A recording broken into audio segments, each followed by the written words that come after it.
Әлі де болса сіздерден сондай үміт күтіп отырмыз енді. Егер не алатын болса, бағаны шығарайық, мынау осынша қауым отыр. Біздер енді мынау мемлекеттік қызметкер бағаны қоя алмаймыз. Бізге ондай құзырет берілмеген.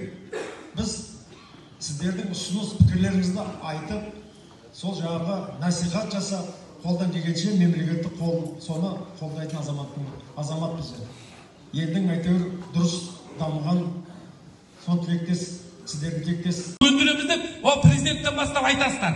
Тыңдаңыз, мына біздің Түркістан облысында мына Ильичте бұрын Үмбетаев басқарған шит лаборатория шығаратын лаборатория бар.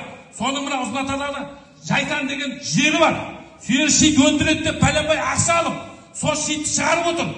Ол енді қаншалық жерге жетіп отқан білмеймін. Сол шитті таратса сапасы төмен дейсіздер. Сонда біз неге Қытайдан әкелген шитті ешқайсысын есептеп отқан жоқсыздар ғой?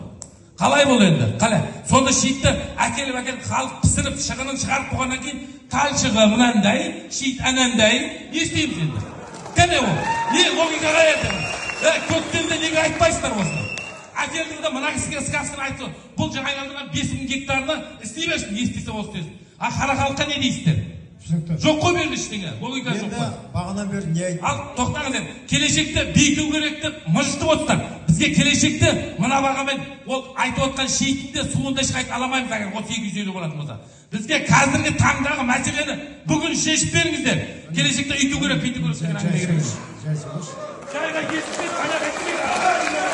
Халықтың аты естімейді жай сөйлегенде. Енді сіздер мені кінәлап жатсыздар ғой? Жоқ, тоқтаңыз. Сіздің кінәңіз болғанда, бұған прямой ауыл шаруашылық облыс кінәлі. Көктемде айтсын, мына шиттің бағасы мынандай, мына шиттің бағасы мынандай деп. Ол айтылмайды, келіп зат пісіп, біткеннен кейін айтып отырсыздар. Шитке тіреп отырсыздар. Кімнен қандай шит